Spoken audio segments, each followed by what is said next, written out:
안녕하세요. 저는 공무원으로 일하고 있는 여자입니다. 저는 원래 30이 되기 전 결혼을 하고 싶어 했어요.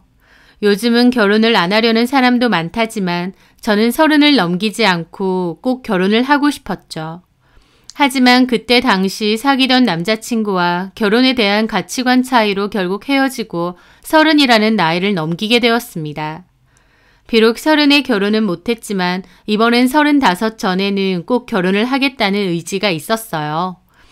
왜 그렇게 결혼을 하고 싶어 했느냐면 아마 저희 집 분위기 때문에 그런 게 아닌가 싶습니다.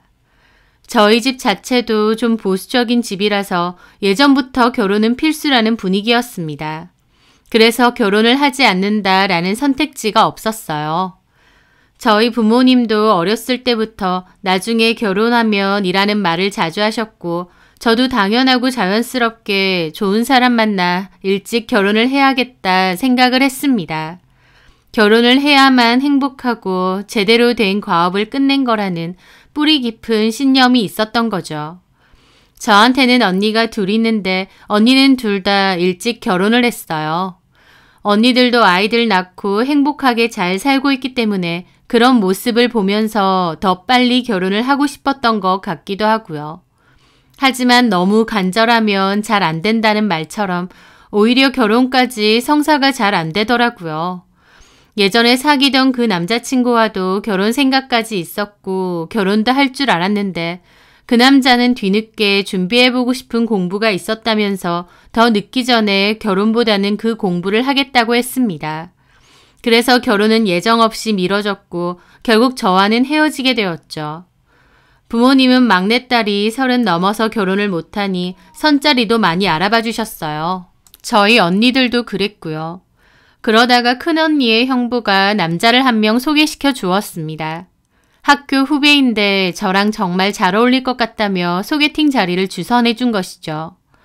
그맘때 저는 소개팅이나 선자리가 많아서 거의 매주 새로운 소개팅을 갔었는데 인연이 될 사람이면 다른 건지 그 남자는 확연히 다른 느낌으로 다가왔어요. 서로 첫 만남에 호감을 느꼈고 대화도 잘 통하는 편이었죠. 그 남자는 저보다 2살이 많은데도 좀 귀여운 면도 많았습니다. 유머러스하기도 하고요. 저처럼 그 남자도 막내라고 하던데 그래서 그런가 보다 생각을 했죠. 그럼 형제가 어떻게 되세요? 저는 위로 누나가 둘이요. 아, 그러시구나. 그 남자는 위로 누나가 둘이라고 했어요. 누나들이랑은 나이 차이도 조금 된다고 했습니다. 막내로 사랑을 많이 받고 자랐나 보다 싶었죠. 그 남자를 만나고 나서 저는 더 이상 선짜리나 소개팅을 받지 않았습니다. 왜냐면 그 남자와 사귀게 되었거든요. 그 남자도 저처럼 결혼을 빨리 하고 싶어 했기에 그런 부분도 잘 맞았어요. 이전 남자친구가 결혼 문제 때문에 헤어진 건데 이 남자는 적극적으로 빨리 결혼하고 싶어 하니 너무 잘 됐다 싶었죠. 그 남자는 직장도 좋았어요. 회사도 알아주는 외국계 회사고 연봉도 꽤 높은 편이었죠. 그렇게 그 남자와 저는 결혼을 전제로 사귀게 되었습니다. 서로 결혼을 빨리 하길 원했기 때문에 1년 사귀고 바로 결혼 이야기가 나왔어요. 저는 남친 쪽 부모님께 인사를 드리러 남친네 집에 가게 되었습니다. 남친네 어머님은 고상하고 우아하신 편이었어요. 말투도 나긋나긋하시고 시종일관 미소를 띠고 계셨죠. 처음 뵙겠습니다. 얘기 많이 들었어요. 반가워요. 그 자리에서 남친네 누나들도 봤어요. 남친 누나들도 인상이 좋고 저를 반갑게 맞이해 주시더라고요. 남친 어머님은 저 인사하러 온다고 상다리가 휘어져라 음식도 많이 준비해 두셨더라고요. 뭘 이렇게 많이 차리셨어요? 우리 건영이가 결혼할 여자를 데리고 온다는데 이 정도는 준비해야죠. 어머니, 말씀 편하게 하세요. 그렇게 다 같이 둘러앉았고 저는 식사를 하게 되었습니다. 음식들은 하나같이 맛있고 정성이 가득하더라고요. 어머님, 음식들이 다 맛있어요. 그래, 많이 들어. 잘 먹으니 보기 좋네. 어머님은 제가 먹는 걸 가만히 보시다가 그러시더라고요. 수진이라고 했지? 이름이. 네. 수진이는 음식을 좀 잘하나? 그 말에 제가 웃으면서 그랬습니다. 어머님 앞에서 잘한다고 하긴 쑥스러운 정도지만 요리하는 거 좋아합니다. 집에서도 잘 해먹고요. 저는 자취생활을 오래 했었습니다. 그래서 집에서 간단하게 밥을 잘 차려 먹었죠. 김치찌개, 된장찌개도 할 줄 알고 파스타나 볶음밥도 잘 해먹습니다. 어머님이 차려주신 것 같은 음식은 못하지만 그래도 제 나름대로는 이것저것 잘 만들어 먹기 때문에 그렇게 말씀드렸죠. 제 말에 어머님은 얼굴이 환해지시더라고요. 요즘 젊은 사람들 집에서 요리 잘 안 하는데 수진이는 보기 드물게 참하네. 과찬이세요. 밥이 제일 중요한 거야. 집에서 잘 차려 먹는 따뜻한 밥이 건강에 얼마나 좋은데. 많이들 들어요. 그렇게 저는 식사 대접도 푸짐하게 받고 이런저런 얘기도 잘 나눈 뒤 집으로 돌아갔습니다. 저를 좋아해 주시는 것 같았고 분위기도 화기애애했기에 저도 기분이 좋았어요. 시부모님도 예비 신우들도 다 좋아 보여서 다행이다 생각하면서요. 다만 하나 걸리는 건 어머님이 자꾸 반찬을 남편 밥 위에 올려주는 거였어요.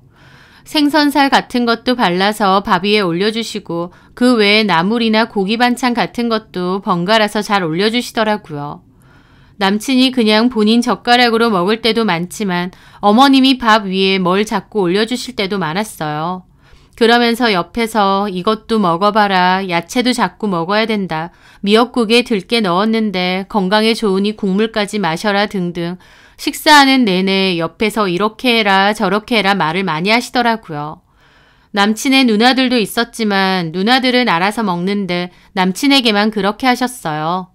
30살 넘은 다 큰아들 밥 위에 먹을 것을 자꾸 올려주시고 남친도 자연스럽게 받아먹는 게 좀 신기했습니다. 지금 생각해보면 그때 눈치챘어야 했어요. 하지만 저는 그냥 남친이 막내라서 어머님이 엄청 우쭈쭈 해주시는구나 그 정도로만 생각했죠. 그렇게 그날의 인사는 끝이 났고 그 후 남자친구도 저희 집에 인사를 왔습니다. 저희 집에서도 인사를 잘 마쳤고 본격적인 결혼 준비를 하게 되었죠.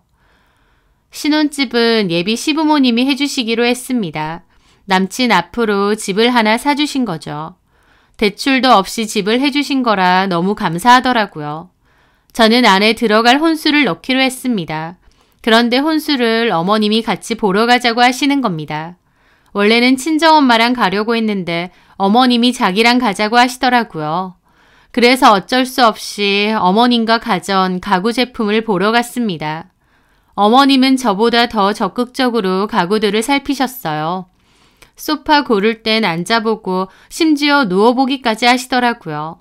저는 옆에 직원 보기도 민망해서 남친을 살짝 땡겼죠. 어머님 좀 말려보라고요. 그랬더니 남친은 아무렇지 않게 괜찮아. 엄마가 가구 같은 거 잘 봐. 나한테 꼭 필요한 걸로. 그러더라고요. 저는 남친의 말에 어리둥절했습니다. 그런데 그렇게 고른 소파를 제 의사는 물어보지도 않으시고 결정하시는 겁니다. 그 소파는 전혀 제 스타일은 아니었어요. 저는 리클라이너 소파를 하고 싶었고 색상도 연 그레이나 베이지를 하고 싶었거든요.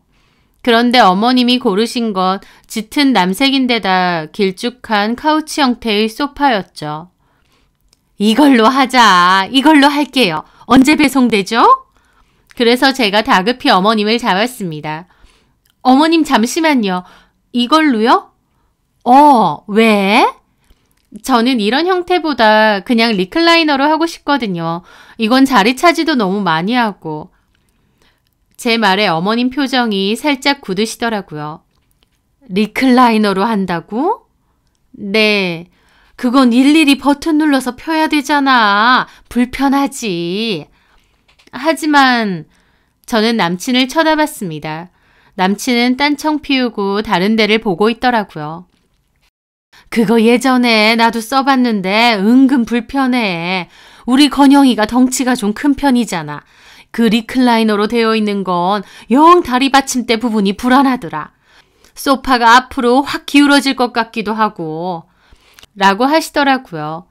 그러면서 남친에게 건영아, 너도 이게 편하지? 우리 집에 있는 거랑 비슷하잖아. 편하긴 이게 편하지. 자기야, 자기가 리클라이너 사고 싶다고 해서 내가 아무 말 안 했는데 그거 불편해.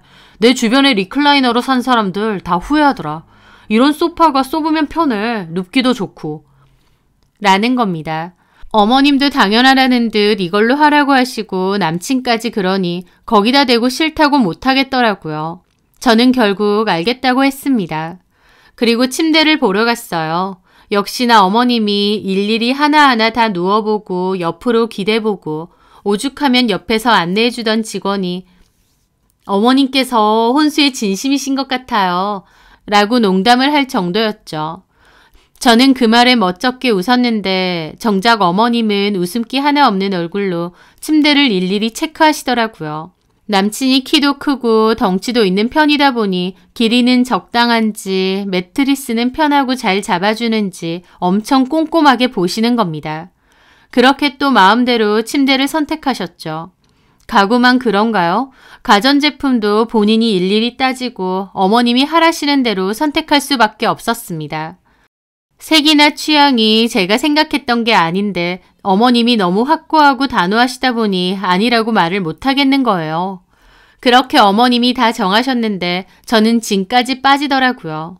그날 저녁 남친과 통화를 하면서 저도 불만을 터뜨렸죠. 아니, 우리 신혼집인데 왜 어머님이 다 결정하시는 거야? 엄마가 골라주면 편하고 좋지 않아? 그리고 엄마가 엄청 꼼꼼하게 골라줬잖아. 내 스타일이 전혀 아니니까 그렇지. 스타일 그런 게 중요해? 기능이 중요한 거지. 우리 엄마가 어련히 알아서 잘 받게. 나 예전에 6개월 정도 어학연수 했었는데 그때도 엄마가 와서 일일이 가구며 가전이며 싹 바꿔줬어. 겨우 6개월 있는데 그걸 다 바꿨다고? 나 불편하다고. 내가 좀 잠자리에도 예민하고 편한 거 좋아하니까. 저 그 말에 처음으로 남친이 엄청 마마보이인가 싶더라고요. 자기야, 혹시 자기 마마보이야? 뭐? 마마보이냐고. 야, 너 말 다 했어? 갑자기 남친이 엄청 화난 목소리로 저보고 야라고 하는 겁니다. 사귀는 동안 남친은 단 한 번도 저에게 야라고 하거나 비속어를 쓴 적이 없어요. 그런데 제가 마마보이냐고 한 말에 목소리가 돌변하는 겁니다. 저는 몹시 당황했죠. 야라니, 왜 그래 갑자기. 우리 엄마가 일부러 시간 내서 도와준 건데 불평불만하질 않나. 나더러 마마보이? 그럼 그 앞에서 싫다고 하지. 앞에서 말 한마디 못 해놓고 뒤에 와서 왜 나한테 그러는데? 하면서 고함을 지르는 겁니다.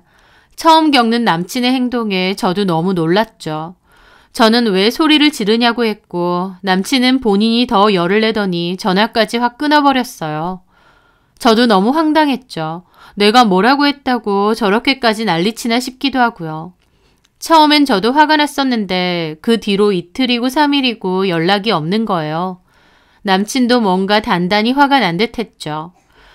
그게 황당하면서도 한편으론 내가 그렇게 심한 말을 했나 싶기도 했습니다. 그 주말에 결혼식장 보러 가기로 했는데 남친이 연락이 안 되니 저는 마음이 다급해졌죠. 지금 생각해보면 그렇게 됐을 때 나도 똑같이 연락 안 했어야 되는데 저는 혼자서 허둥지둥 마음이 불안해졌습니다. 그래서 남친에게 몇 번이나 연락하고 미안하다고 사과까지 했죠. 그제야 남친도 다시 연락이 오더라고요. 저는 내가 혹시 마마보이라고 한 것 때문에 그러느냐 조심스럽게 물어봤습니다. 그러자 남친도 자기는 그 말을 제일 싫어한다고 조심하라고 하더라고요. 중학교 때도 친구가 자기한테 마마보이라고 놀린 적이 있어서 코뼈에 금이 갈 정도로 때렸다고 하는 겁니다. 그 말에 너무 놀랐어요. 1년 동안 남친을 만났지만 그런 성격이 있을 거라고는 생각도 못했거든요.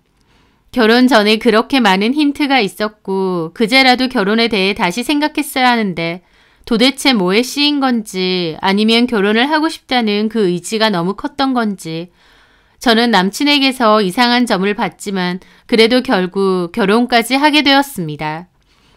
그 일 빼고는 결혼 준비에 있어 문제될 건 없었고 결혼식과 신혼여행까지 무사히 잘 다녀왔습니다.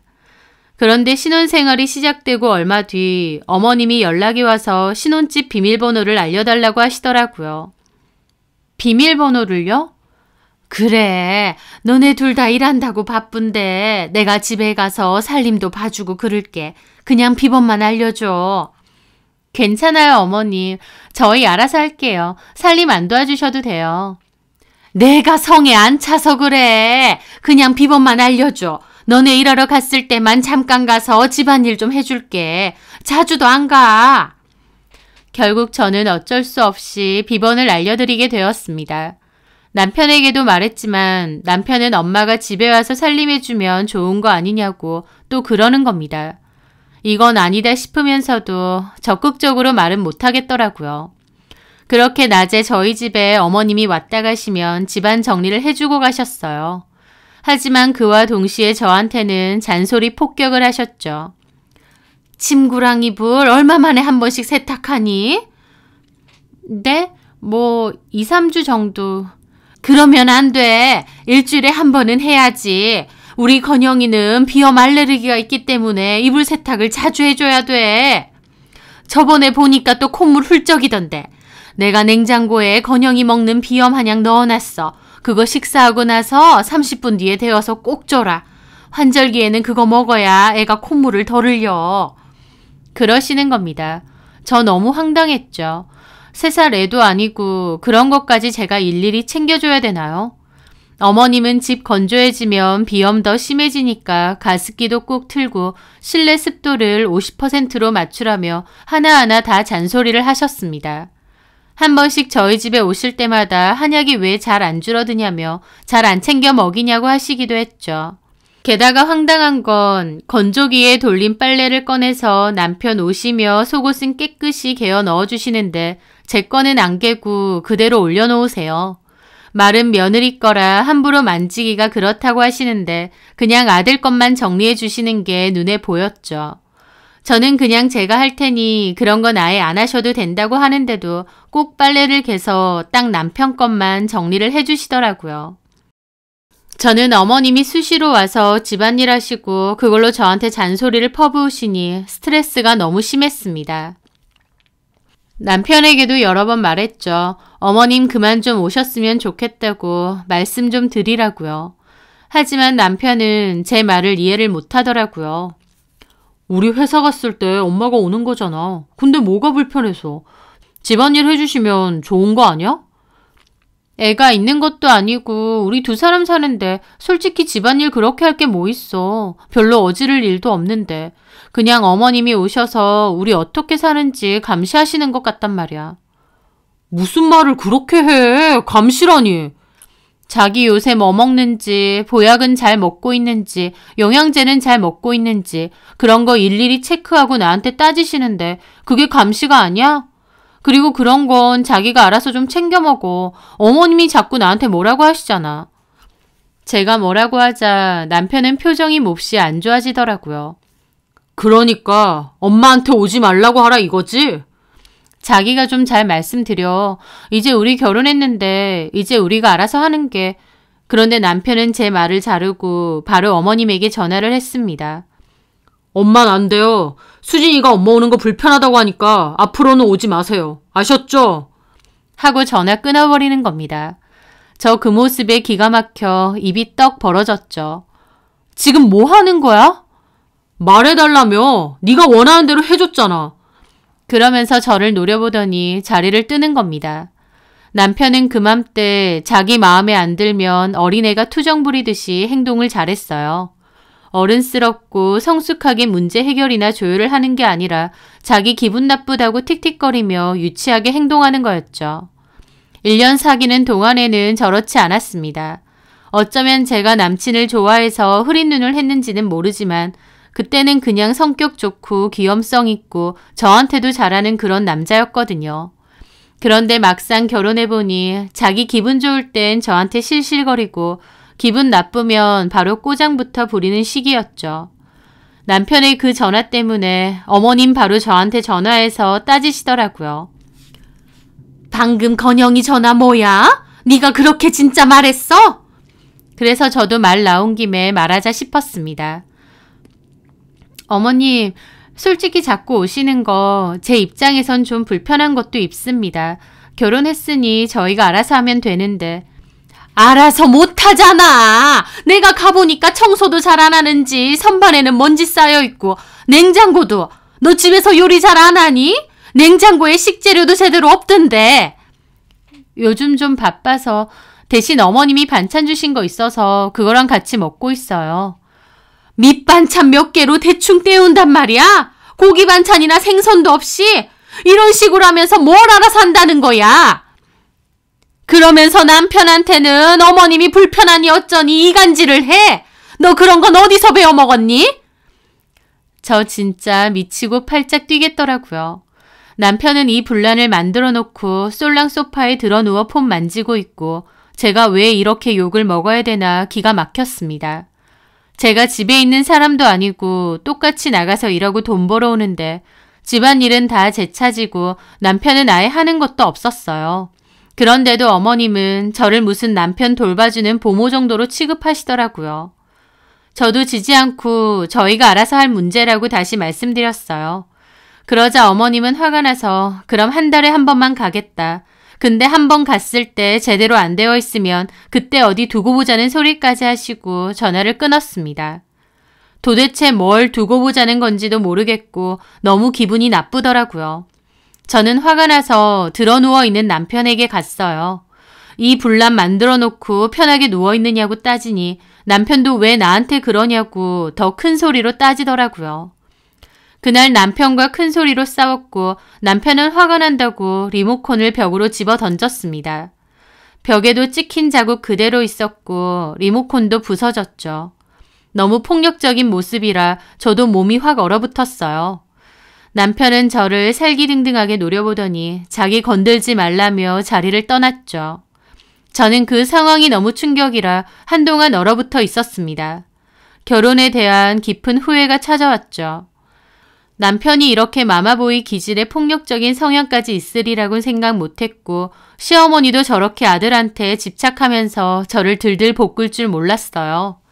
내가 결혼을 잘못한 거구나 그제야 깨닫게 되면서 아차 싶더라고요. 그리고 그날의 일 이후로 남편과 저는 서로 말 한마디도 하지 않았습니다. 저도 남편과 구태여 먼저 풀고 싶지 않았고 이 결혼 생활을 유지하는 게 맞는지 고민을 하게 되었죠. 그때부터 남편과 저는 한 집에서 거의 남남처럼 살게 되었습니다. 대화도 거의 하지 않았고 식사도 따로 했어요. 서로 연락도 거의 하지 않았죠. 남편이 늦게 들어와도 저도 먼저 연락하지 않았고 주말에도 각자 시간을 보냈습니다. 결혼한 신혼부부가 그렇게 각자 산다는데 저라고 그 상황이 좋을 순 없었어요. 먼저 다가가서 풀까 생각한 적도 많고 허심탄회하게 얘기를 해봐야 되나 싶은 적도 많았습니다. 하지만 그렇게 하지 않았던 건 남편의 폭력적인 성향을 제 눈으로 봤기 때문에 저 역시도 이 결혼 생활을 유지하는 게 맞는지 확신이 들지 않아서였어요. 차라리 아니다 싶을 때 빨리 갈라서는 게 맞지 않나 싶기도 했던 거죠. 하지만 이혼을 한다고 생각하면 용기가 안 나고 주춤거려지는 겁니다. 게다가 남편도 자존심이 너무 세고 굽히지 않는 성격이었기에 끝까지 저한테 말 한마디 하지 않더라고요. 그렇게 거의 5개월 가까이 서로 남남처럼 지냈을 때였습니다. 저도 너무 많이 지쳐 있었어요. 이따금씩 시어머니는 한 번씩 오셨는데 어머님은 이런 상황을 모르는지 평소와 다름없이 저에게 대했습니다. 저는 어머님 말을 그냥 한 귀로 듣고 한 귀로 흘렸죠. 헤어질까 말까 고민까지 하는 와중인데 시어머니가 하시는 살림 잔소리를 일일이 신경 쓸 마음조차 없었거든요. 그맘때 퇴근하고 식사도 각자 했는데 남편은 밖에서 먹거나 집에 있어도 배달 음식을 혼자서 시켜서 먹는 일이 많았습니다. 아니면 라면을 끓여 먹던지요. 저 역시도 알아서 대충 때였고요.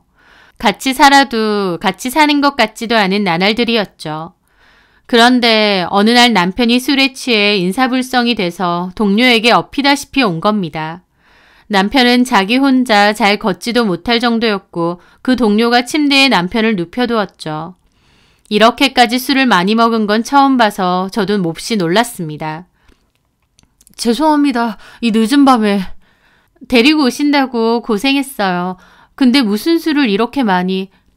건영이가 좀 속상한 일이 많아서 그런 것 같습니다.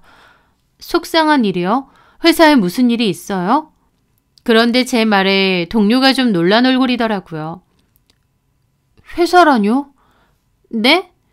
건영이 회사 그만둔 지 좀 되지 않았나요? 몇 달 됐다고 들었는데. 네? 저는 너무 놀랐습니다. 그 친구 말로는 이미 남편이 회사를 그만뒀다는 거예요. 재수 씨는 모르셨어요? 언제요?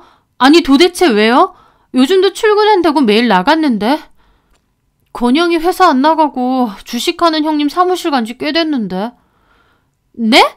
주식이요? 그것도 모르셨어요? 아, 내가 실수한 건가? 그 친구는 낭패스러운 얼굴로 자리를 뜨려는 겁니다. 저는 그 친구를 붙잡고 어떻게 된 일인지 말해달라고 했죠. 그 친구는 건영이 일어나면 직접 들으라고 하다가 제가 계속 얘기해달라고 붙잡으니 결국 말을 해주더라고요.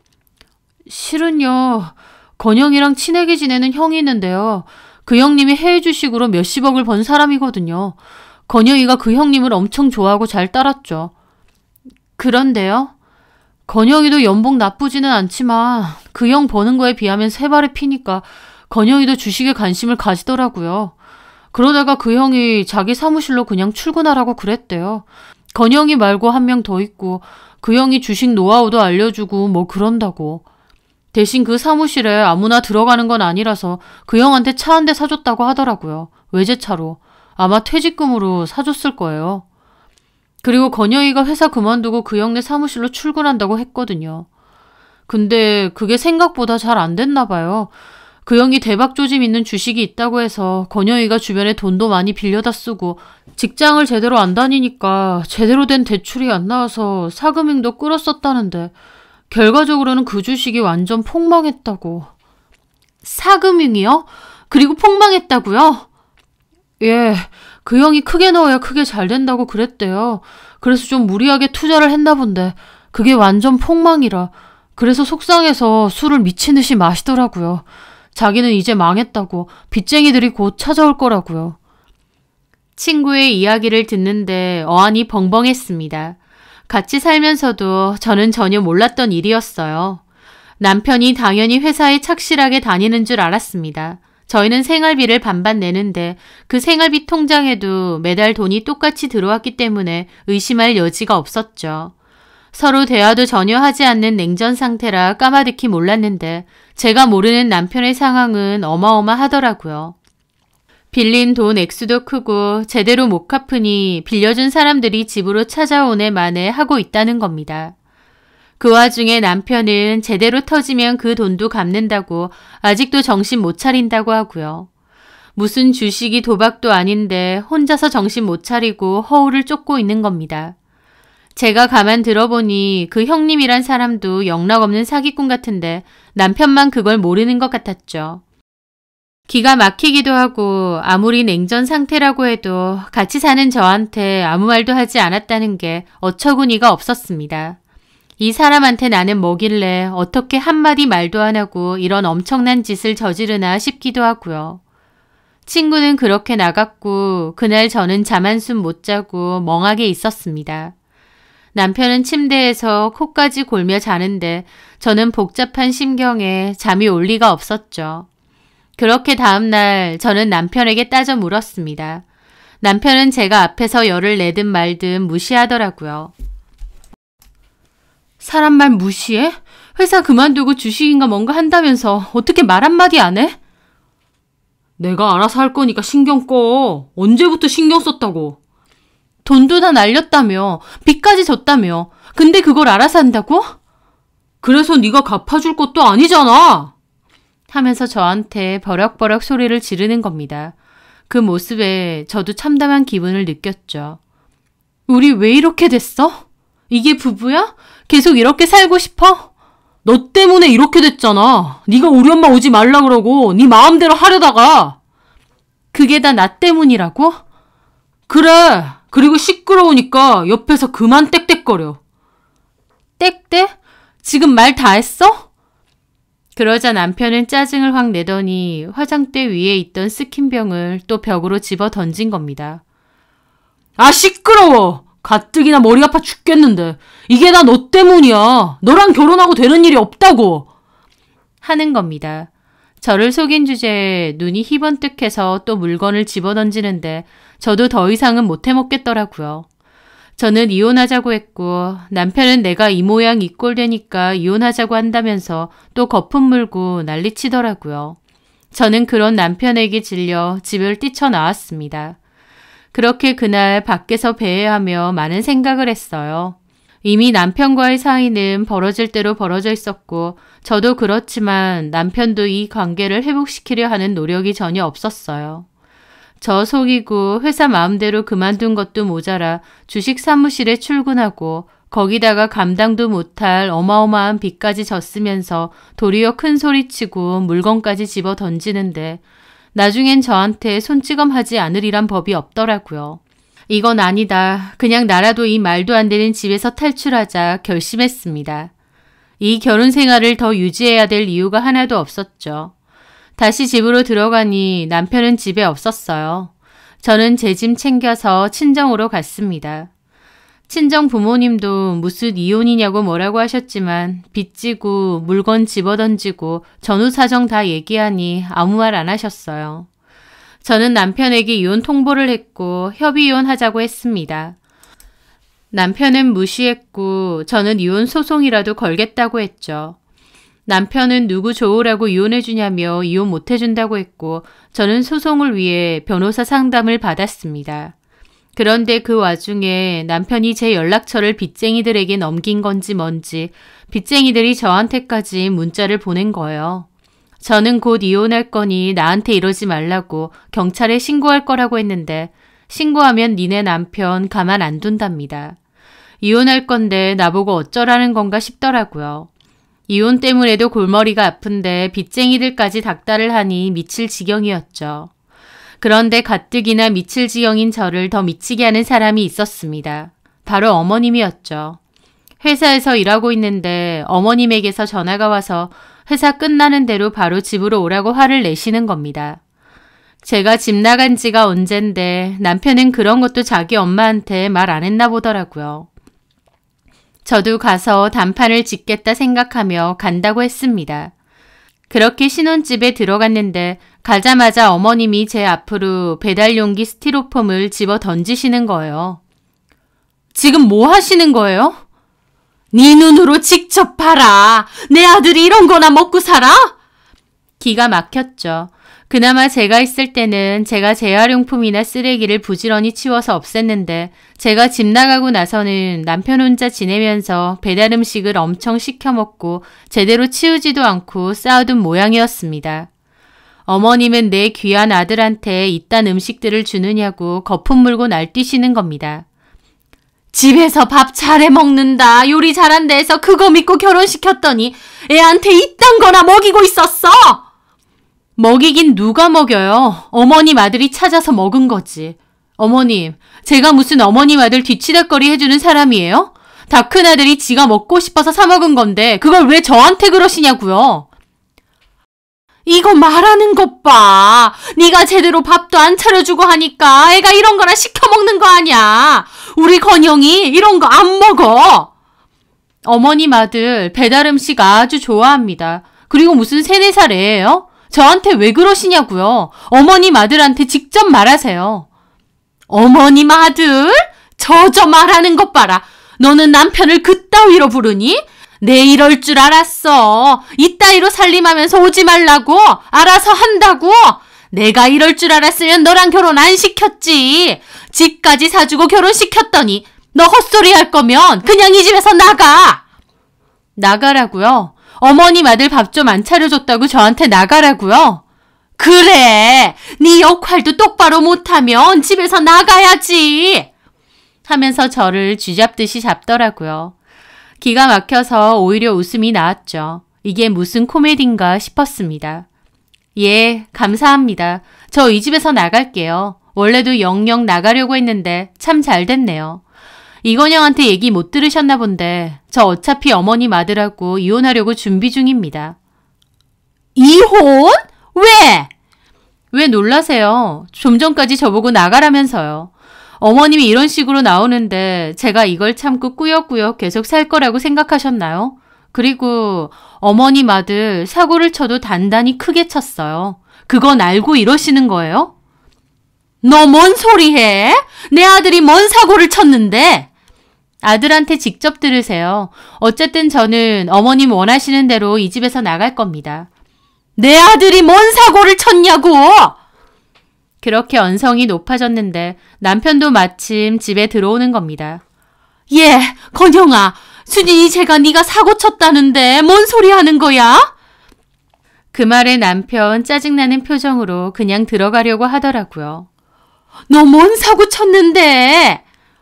아, 뭔 사고야. 그런 거 아니야. 뭔데? 말을 해봐. 엄마한테 말을 해야 엄마가 수습을 해주던지 할 거 아니야. 누가 마마보이와 치맛바람 엄마 아니랄까봐 저는 그 상황이 너무 지겹고 싫었습니다. 둘이서 그러고 있길래 저는 그냥 나가려고 했어요. 그런데 어머님이 저를 또 붙잡더라고요. 저 얘기 끝났으니까 잡지 마세요. 네가 뭔데 남의 아들 이혼남을 만들어? 겨우 이거 살려고 결혼한 거야? 미쳤어? 방금은 저보고 나가라면서요. 왜 이랬다 저랬다 하세요? 나가라고 했지. 내가 이혼하라고 했냐? 그 말이 그 말이죠. 그리고 놓으세요. 조금 있으면 사람들 들이닥칠 거예요. 아들이 무슨 사고 쳤냐 그랬죠? 직접 보세요. 어머님 아들 때문에 저까지 그 사람들한테 시달리거든요. 좀 전에도 문자 한 통 왔네요. 이 집 쳐들어온다고. 사람들? 그 말에 남편도 놀라서 오더라고요. 너 그게 무슨 소리야? 걔네들이 여기로 온다고? 제발 그 빚쟁이들 나한테까지 연락 안 오게 해. 한 번만 더 연락 오면 경찰에 신고할 거니까. 지금 여기 온다고 했다고? 언제? 에이씨, 그 얘기를 왜 지금 해? 하더니 남편 급하게 다시 신발 신고 나가려는 겁니다. 하지만 남편이 나가기도 전에 문이 확 열리더니 덩치 좋은 남자들이 들어왔어요. 이건영 씨, 어디 가려고? 아, 안녕하세요. 제가 사무실로 가려고 했는데. 웃기고 있네. 연락도 안 되는 인간이 제 발로 우리 사무실 오려고 했다고? 그런 게 아니고요. 그 남자는 인상을 쓰며 남편 뒷덜미를 잡더라고요. 그 모습에 어머님도 소리 지르며 말렸습니다. 뭐 하시는 거예요? 나요! 이건영 엄마예요? 어서 놓지 못해? 그 말에 남자는 이건영을 던지듯 확 내팽개치더라고요. 얼마나 우습게 고꾸라지던지요. 아줌마가 엄마면 잘 됐네. 아들이 빌린 돈 아줌마라도 갚아. 빌린 돈? 건영아, 저게 뭔 소리야? 너 돈 빌렸어, 이 사람들한테? 아, 그게... 예, 빌렸습니다. 하면서 차용증을 꺼내더라고요. 그것도 한 번이 아니고 여러 번 빌렸네요. 다 해서 오늘자 이자까지 2억 7천 갚으시면 됩니다. 그 말에 어머님 입이 뜨악하더라고요. 2억 7천? 왜 2억 7천이에요? 얼마 전까지 2억 5천이었는데. 네가 돈을 제때 안 갚고 우리 연락도 안 받고 도망갔잖아요.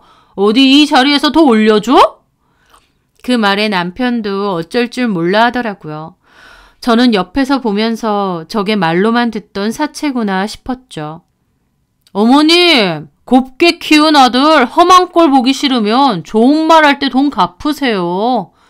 저희 계속 이렇게 신사처럼 안 합니다. 무서운 사람들이에요. 어머님 일단 어머님 번호 부르세요.